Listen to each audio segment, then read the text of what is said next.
Joining us is Dr. Hailin Zhang, Professor of Soil Science.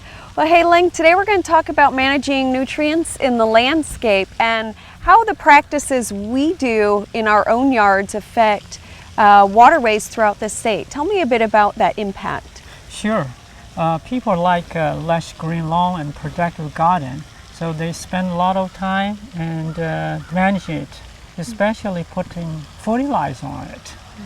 However, most people don't know exactly what the plants need, so they go buy fertilizer. Sometimes they get the correct one, other times they get the incorrect one. What happens is some nutrients will build up in the soil. Some will directly leach out to water body. Phosphorus is one of the major nutrients. It tends to get built up in the soil very quickly.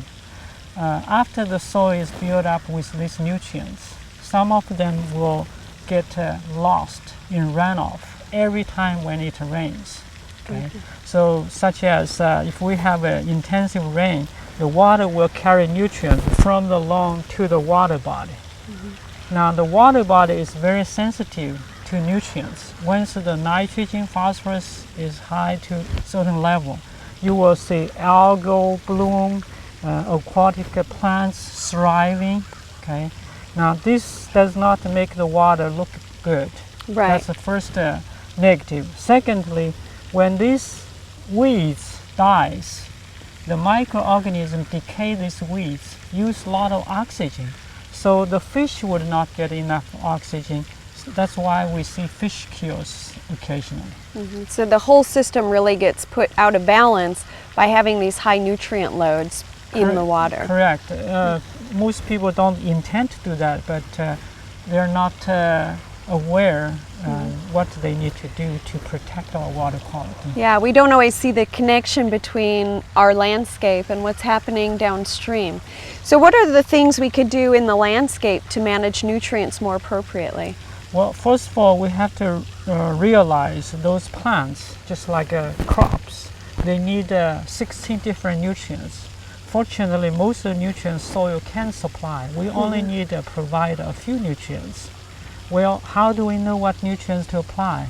The first step is to take a soil sample. We have talked that a lot. Most people are doing that, but some people still need to get started to collect soil samples. Now, once the soil sample is collected, we'll analyze, find out the nutrient status in the soil, which will tell people exactly what nutrients are needed.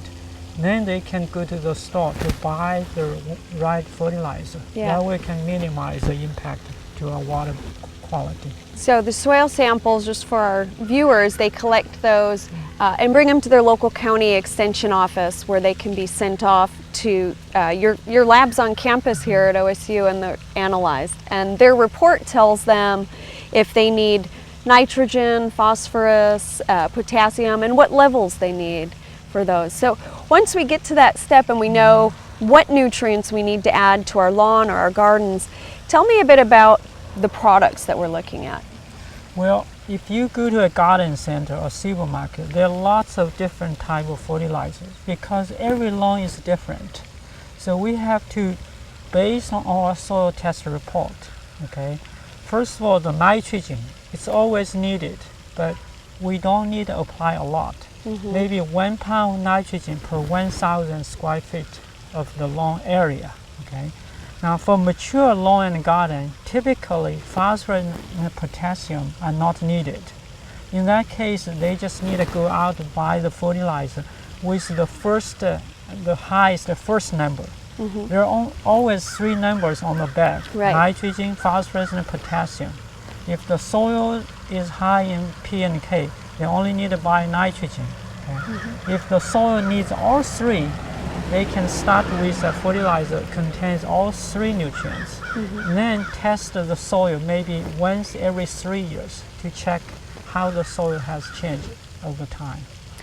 And Dr. Zhang, you've put together a very useful tool online, a website that helps homeowners, once they know they've had their soil test and they know how much fertilizer they need, they've gone out and purchased a product, you can put all those numbers into the website and it'll tell you how much of the actual product to put out in the landscape or garden. And that's a wonderful tool because sometimes that's hard for people to calculate and determine. That's right. We call that decision support tool. Basically, it's once you know the amount of nutrients needed, and then you pick up a particular product, the program will calculate how many pounds of that particular fertilizer you need to put out.